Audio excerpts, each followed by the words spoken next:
ಹೂಬೇಲೆ ಹೂಬೇಲೆ ಬೇಲೆ ಹೂಬೇಲೆ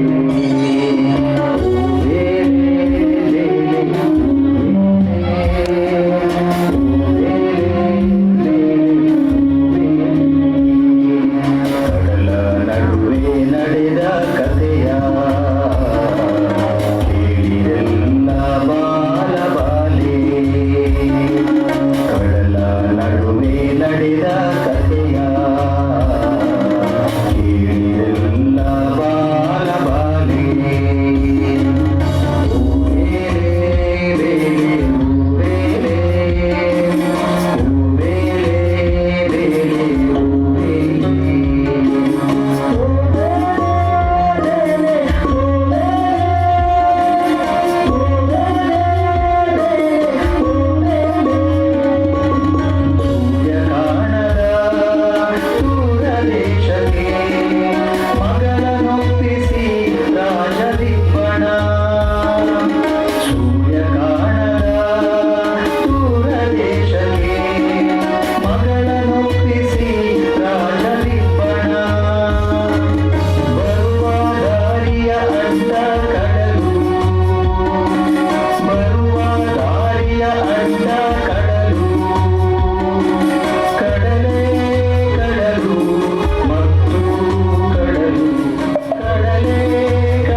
ಯಾರೆಂದು ನಿನಗೆ ಗೊತ್ತಿಲ್ಲವಲ್ಲ, ಅದನ್ನು ತಿಳಿಸಲಿಕ್ಕಾಗಿ. ನನಗದನ್ನೆಲ್ಲ ತಿಳಿಯಬೇಕೆಂಬ ಆಸೆ ಇಲ್ಲ. ಮಗು, ನಾನು ನಿನ್ನ ತಂದೆ ಮಾತ್ರವಲ್ಲ. ಅಪ್ಪ, ನೀವು ನನಗೆ ತಂದೆ, ಅಷ್ಟು ತಿಳುವಳಿಕೆ ಸಾಕು. ಅದಕ್ಕಿಂತ ಹೆಚ್ಚಿಗೆ ನನಗೆ ಬೇಡ. ತಿಳಿಯುವ ಕಾಲಕ್ಕೆ ಎಲ್ಲವನ್ನು ತಿಳಿಯಲೇಬೇಕು. ಈಗ ಕಾಲ ಬಂದಿದೆ. ಮಗಳೇ, ಚಿಂತಿಸಬೇಡ. ಸಮುದ್ರ ಶಾಂತವಾಗಿದೆ. ಎಲ್ಲವೂ ಹಿಂದಿನ ಸ್ಥಿತಿಗೆ ಬಂದು ನಿಂತಿದೆ. ಅವರೆಲ್ಲರೂ ಕ್ಷೇಮವಾಗಿದ್ದಾರೆ.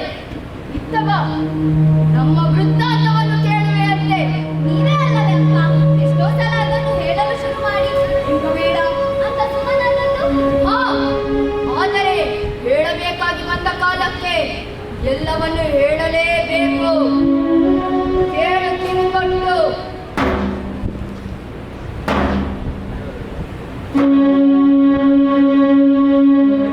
ಬಹಳ ಬಹಳ ಹಿಂದೆ ನಾವು ಈ ಗುಹೆಗೆ ಬಂದದ್ದು ನೆನಪುತ್ತೆ ನಿನಗೆ?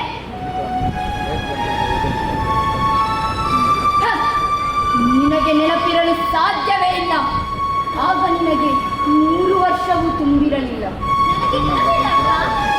ನನ್ನನ್ನು ನೋಡಿಕೊಳ್ಳಲು 4-5 ಜನ ಹೆಂಗಸರಿದ್ದ ಹಾಗೆ.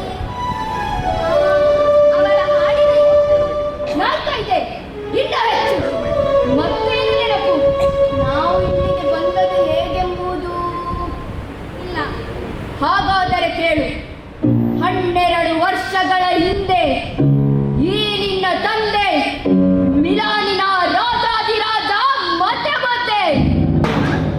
ರಾಜ, ನೀನು ನನ್ನ ತಂದೆ? ನಾನೇ ನಿನ್ನ ತಂದೆ. ಒಂದಾನೊಂದು ಕಾಲದಲ್ಲಿ ರಾಜ. ಅವಾಗಲೇ ತೀರಿಕೊಂಡಿದ್ದ ನಿನ್ನ ತಾಯಿ ಗುಣಸಾಗರ್. ನಮ್ಮಿಬ್ಬಳಿಗೆ ನೀನೊಬ್ಬಳೇ ಕುವರಿ. ನಾವು ರಾಜ್ಯ ಬಿಟ್ಟು ಬಂದದ್ದು ಯಾಕಪ್ಪ?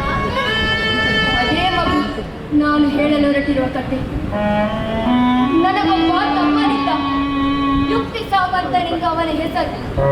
ನಾನು ಅವನನ್ನು ಎಷ್ಟು ಪ್ರೀತಿಸುತ್ತಿದ್ದೇನೆಂದರೆ ನನ್ನ ಇಡೀ ರಾಜ್ಯವನ್ನು ಅವನಿಗೆ ಬಿಟ್ಟುಕೊಟ್ಟೆ. ಆತ ಅನುಭವದಿಂದ ರಾಜಕಾರಣ ಕಲಿಯಲೆಂದು ಎಲ್ಲೋ ಮಧ್ಯೆ ನಾನು ಪ್ರವೇಶಿಸದೆ ಅಧ್ಯಯನದಲ್ಲಿ ಮುಳುಗಿಬಿಟ್ಟೆ. ಇಂದಿನಿಂದಲೂ ನನ್ನ ಆಸಕ್ತಿಯ ವಿಷಯ ಮತ್ತೆ ವಿದ್ಯೆ. ಇದಿರುವೆ ಅಷ್ಟೇ. ಮಗಳೇ, ನಾನು ಹೇಳುತ್ತಿರುವುದನ್ನು ಕೇಳುತ್ತಿದ್ದೀಯಾ? ನಿನ್ನ ಗಮನವೆಲ್ಲ ಹಳಗಿನ ಕರೆ ಇರುವಂತಿದೆ. ಏನಪ್ಪ ಹೀಗೆ ಹೇಳುತ್ತಿ? ಕೇಳದೇ ಇದ್ದೇನೆಯೇ? ಹೇಳಿದೆನಲ್ಲ, ನನಗೂ ಗ್ರಂಥಾಲಯವೇ ದೊಡ್ಡ ರಾಜ್ಯ. ಅದರ ಹೊರಗೆ ನಡೆಯುತ್ತಿದ್ದದ್ದು ಒಂದೂ ತಿಳಿಯದೆ ಹೋಯಿತು. ಮೋಸ ಮಾಡುವವರಿಗೆ ಇದಕ್ಕಿಂತ ಚೊಕ್ಕ ಸಂದರ್ಭ ಉಂಟೆ? ಪ್ರೀತಿಯ ತಮ್ಮ ಯುಕ್ತಿ ಸಾಮಂತ ನೇಪಾಳ ದೇಶದ ಮಹಾರಾಜನೊಂದಿಗೆ ಸೇರಿಕೊಂಡು ಒಪ್ಪಂದ ಮಾಡಿಕೊಂಡ. ಆತನಿಗೆ ವರ್ಷಕ್ಕಿಂತಿಷ್ಟು ಕಪ್ಪ ಕಾಣಿಕೆ ಕೊಡುತ್ತೇನೆ. ಅಯ್ಯೋ, ನನ್ನ ರಾಜ್ಯ ಎಂದಿಗೂ ಯಾರಿಗೂ ತಲೆಬಾಗದ ನನ್ನ ಪ್ರೀತಿಯ ಮಿಲಾನ ನೇಪಾಳ ದೇಶಕ್ಕೆ ತಲೆಬಾಗುವಂತಾಯಿತಲ್ಲ. ಈ ಅವಸ್ಥೆಯನ್ನು ನನ್ನ ಸೋದರನೇ ತಂದಿದ್ದನಲ್ಲ.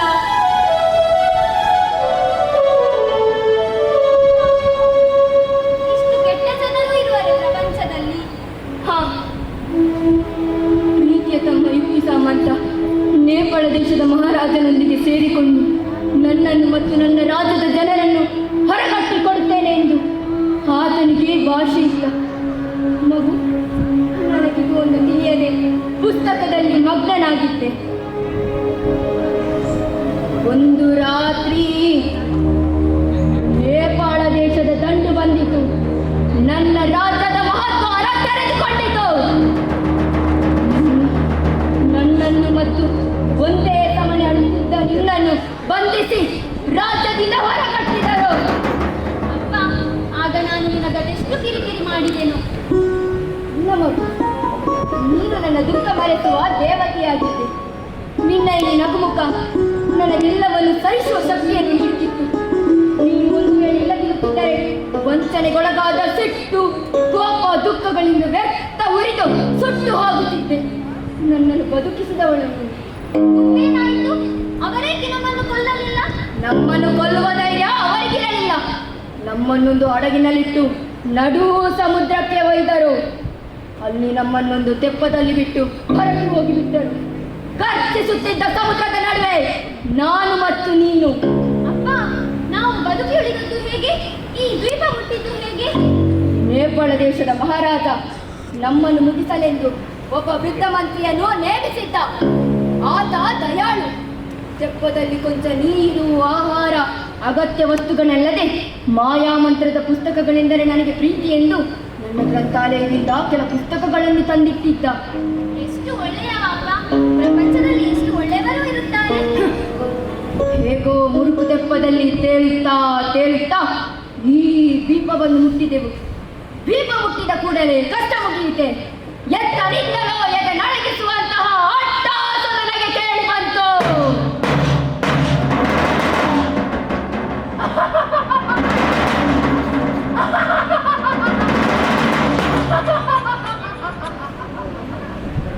ಕುಮಾರಿ, ಸಮುದ್ರಯಾನ ಮಾಡಿದ ನಾವಿಕರು ಅನೇಕರು ಹೇಳಿದ ಆ ಚೌಡಿ ದೀಪದ ಚಪ್ಪರ ತಲೆಯ ನಾನಾ ಕಥೆಗಳು ನನಗೆ ತಕ್ಷಣಕ್ಕೆ ನೆನಪಿಗೆ ಬಂದರು.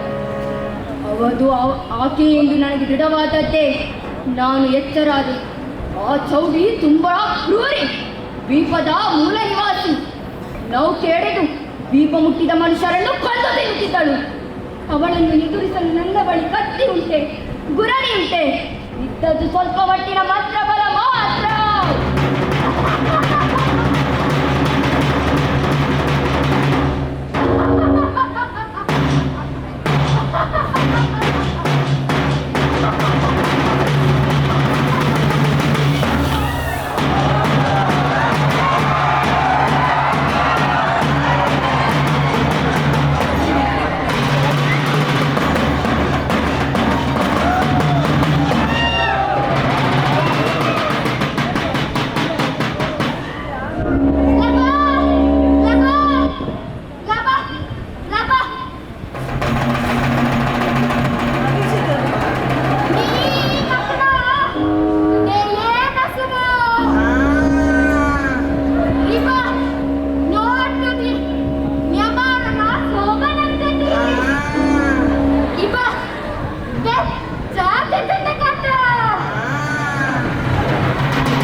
ನಿನ್ನನ್ನು ಬಿಟ್ಟು ಹೋಗುವನಲ್ಲ ನಾನು.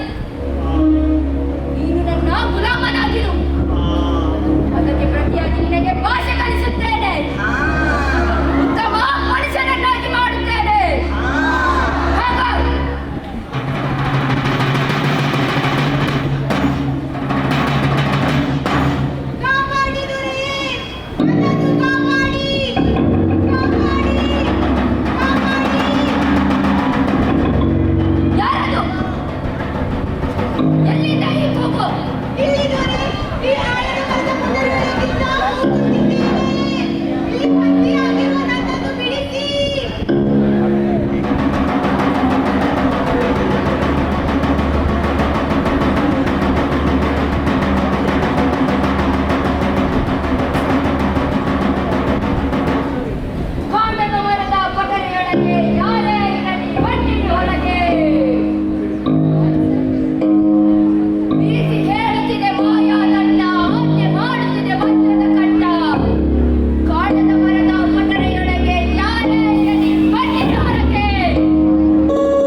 ಜೀವ ಇರುವವರೆಗೂ ನನಗೆ ಬಿಡುಗಡೆ ಇರಲಿಲ್ಲ.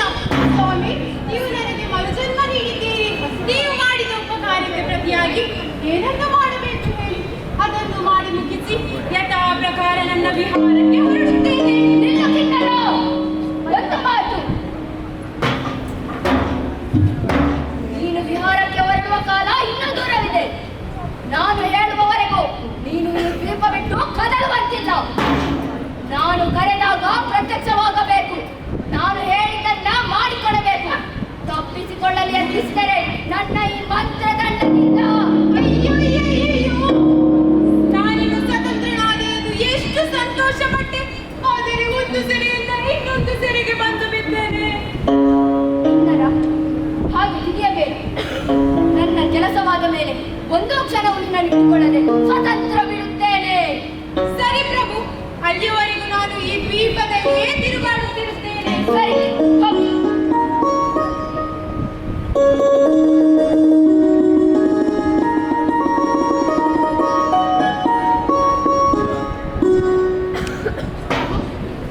ಹೀಗೆಲ್ಲ ಕತೆ. ಕಿರಾತನಿಗೆ ಸೇರಬೇಕಿದ್ದ ಈ ದ್ವೀಪವನ್ನು ನಾನು ವಶಪಡಿಸಿಕೊಂಡು ಆತನನ್ನು ಮತ್ತು ಗಾಳಿ ಕಿಂಕರನನ್ನು ನನ್ನ ಸೇವಕರನ್ನಾಗಿಟ್ಟುಕೊಂಡು ನಾನು ಇಲ್ಲಿ ಬದುಕು ಮುಂದುವರಿಸಿದೆ. ಹೀಗೆ ಮಂತ್ರ ಗ್ರಂಥಗಳನ್ನು ಹೆಚ್ಚಾಗಿ ಓದಿ ನನ್ನ ಜ್ಞಾನವನ್ನು ಬೆಳೆಸಿಕೊಂಡೆ. ಅಬ್ಬಾ, ಎಂತಹ ಕತೆ! ನಾನು ನಡುಗಿ ಹೋದೆ. ಆದರೂ ಅಪ್ಪ, ಒಂದು ಪ್ರಶ್ನೆ.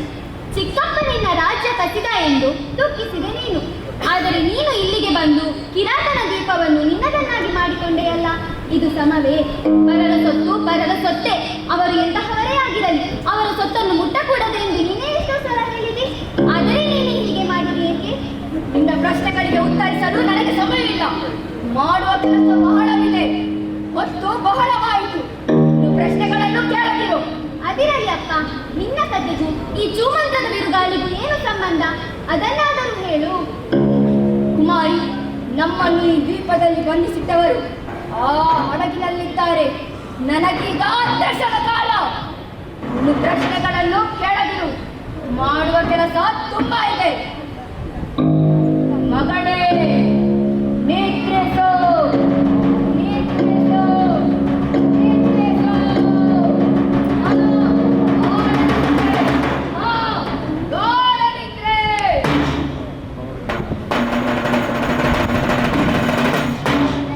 ಕಿನ್ನರ, ಕಿನ್ನರ, ಎಲ್ಲಿರುವೆವೋ ಕಿಂಕರ? ಬೇಗ ಬಾ, ಬಾ ಬೇಗ.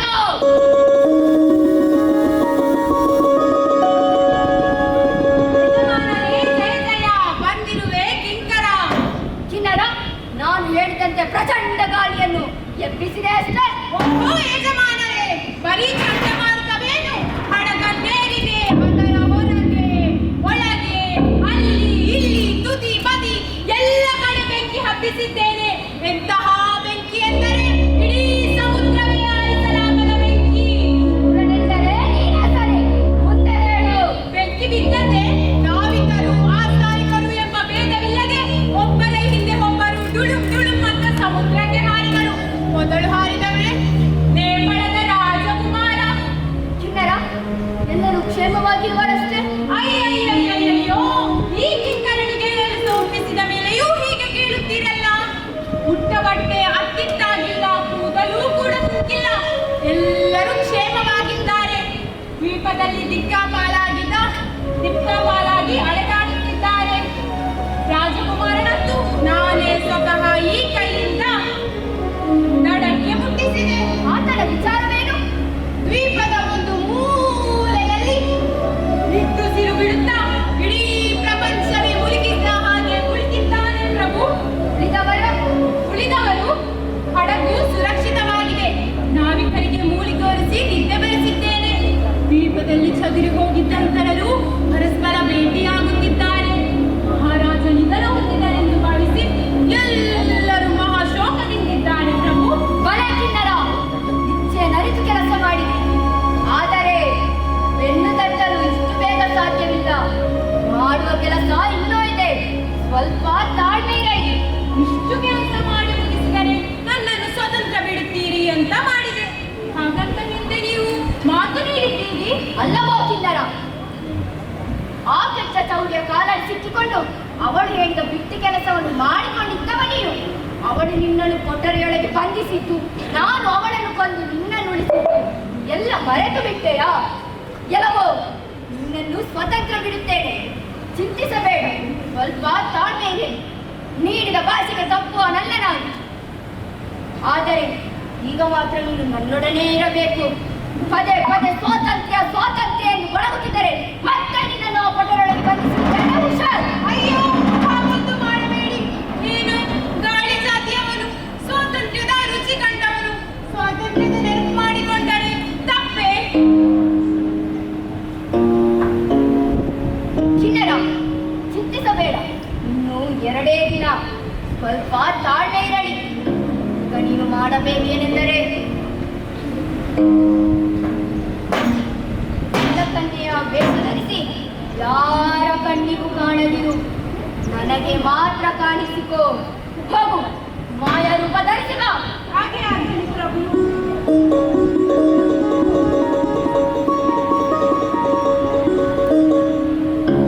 ಮಗಳೇ, ಎದ್ದೇಳು.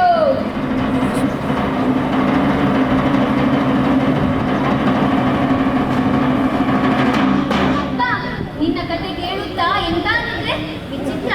ಅದಿರಲಿ ಮಗು, ಪುರಾತನನ್ನು ಭೇಟಿಯಾಗುವಂತೆ ಬಾ. ಚೀಚಿ, ಅವನ ಮುಖ ನೋಡಲು ನನಗಿಷ್ಟವಿಲ್ಲ. ಆತ ನಿಲ್ಲದೆ ನಮಗೆ ದಿನ ಕಳೆಯದು ಮಗಳೇ. ಆತ ಮುಂದೆರಡು ಕೆಲಸ ಮಾಡುತ್ತಾನೇನು. ಸೌದೆ ತರುತ್ತಾನೆ, ಬೆಂಕಿ ಉಯಿಸುತ್ತಾನೆ, ಮನೆ ಕೆಲಸೆಲ್ಲವನ್ನು ಮಾಡುತ್ತಾನೆ. ಆತ ನಿಲ್ಲದಿದ್ದರೆ ಅದನ್ನೆಲ್ಲ ಮಾಡುವವರಾದರೂ ಯಾರು? ಸತ್ಯ, ನಮಗೆ ಅವನು ಬೇಕೇ ಬೇಕು. ಬಾ.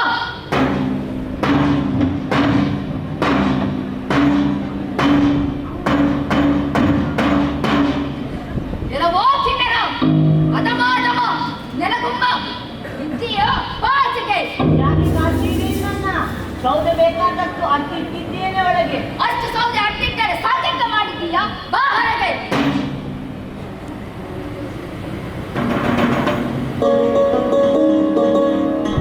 ಆಹಾ, ವೇಷವೆಂದರೆ ವೇಷ. ನೀನ ಕಡೆಯ ನಿಜವಾದ ದೂತ. ಈಗ ನೀನು ಮಾಡಬೇಕೇನೆಂದರೆ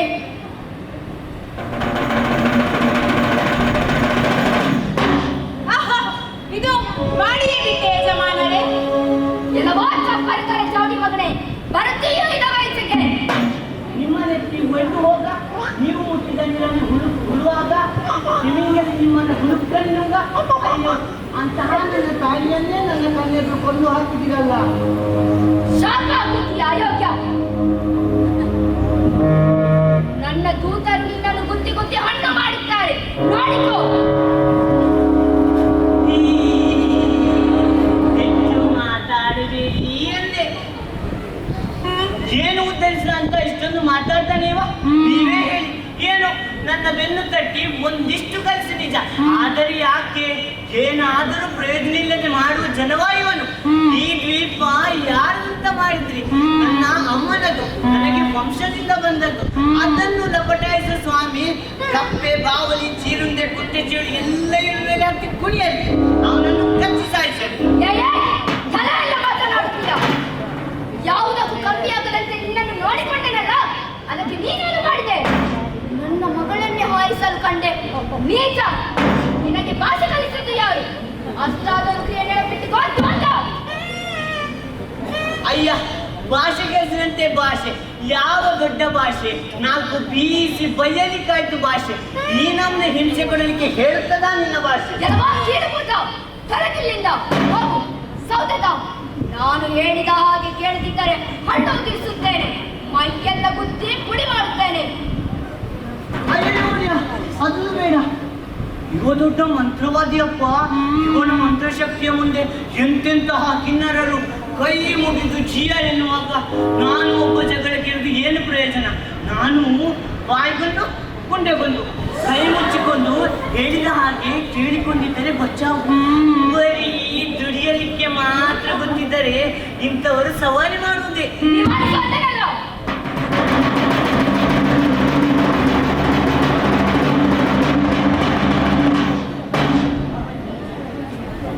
la la la la la la la la la la la la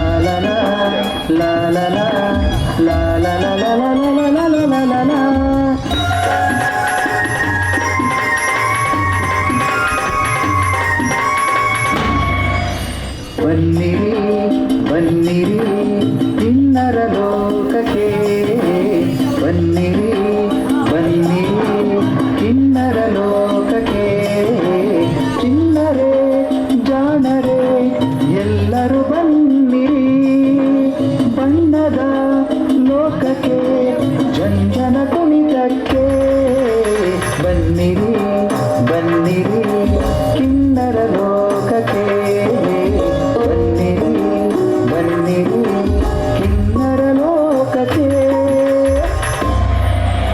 ಬಣ್ಣದ ದಂಡೆ ದಂಡೆ ಹಳದಿಯ ಮರಳು ಮರಳು ಮರಳಿನ ತೀರ ತೀರ ತೀರದಿ ಕೊಳಲು ಕೊಳಲು ಕರೆಯುವ ಕೊಳಲು ಅರಳುವ ಮರಳು ಕರೆಯುವ ಅರಳುವ ಕೊಳಲು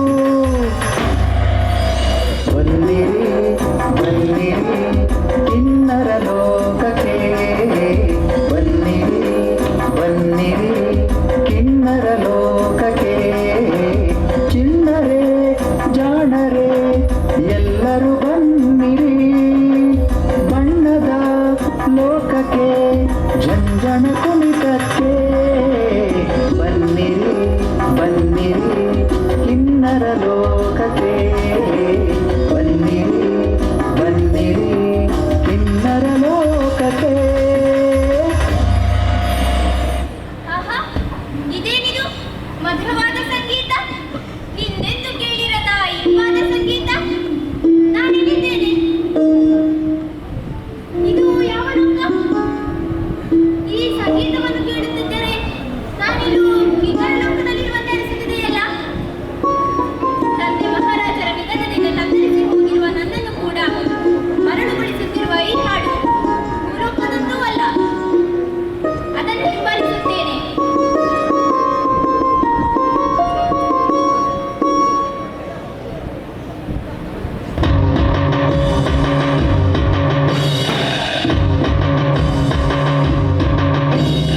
ಅಲ್ಲಿ ಸಾಗರದಾಳ ಪಾತಳಿಯಲಿ ಆಳುವರಸನ ಏಳು ಕಂಡು ನಿದ್ದೆ ಒಬ್ಬಂಟಿ ಮಗನೇ ತಾಳು ಎಂಟೆದೆ ನಿನ್ನ ತಂದೆಯ ಮೂಳೆ ಈಗ ಹವಳದ ಹಾಳೆ ಯಮನ ನಾಡಲಿ ದೈವ ಊಳಿಡುತ್ತಿದೆ ನೋಡು ಕೂಗುತ್ತಿದೆ ಕಡಲಾಚೆ ಗೂಬೆ ಕಾಯುತ್ತಿದೆ ಬಾಯಿ ತೆರೆದು ಮೃತ್ಯುದ ಬಡೆ ಕಾಯುತ್ತಿದೆ ಬಾಯಿ ತೆರೆದು ಮೃತ್ಯುದ ಬಡೆ ಕಾಯುತ್ತಿದೆ ಬಾಯಿ ತೆರೆದು ಮೃತ್ಯುದ ಬಡೆ ಮೃತ್ಯುದ ಬಡೆ ಮೃತ್ಯುದ ಬಡೆ ಇದೇನಿದು? ನನ್ನ ತಂದೆ ಹೇಳ್ತಾ ಇದ್ದಲ್ಲ, ಮಾಯವಾಯಿತು.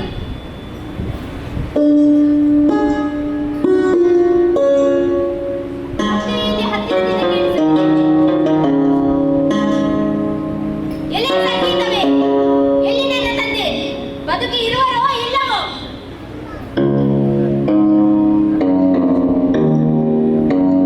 ಮತ್ತೆ ಆಕಾಶದಿಂದ ಕೇಳಿಸುತ್ತಿದೆ.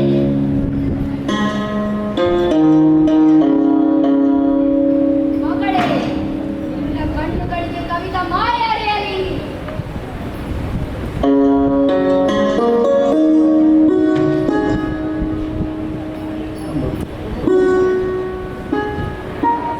ನೋಡಲ್ಲಿ ಎದುರು ಯಾರಿದ್ದಾರೆ? ಲ ಲ ಲ ಲ ಲ ಲ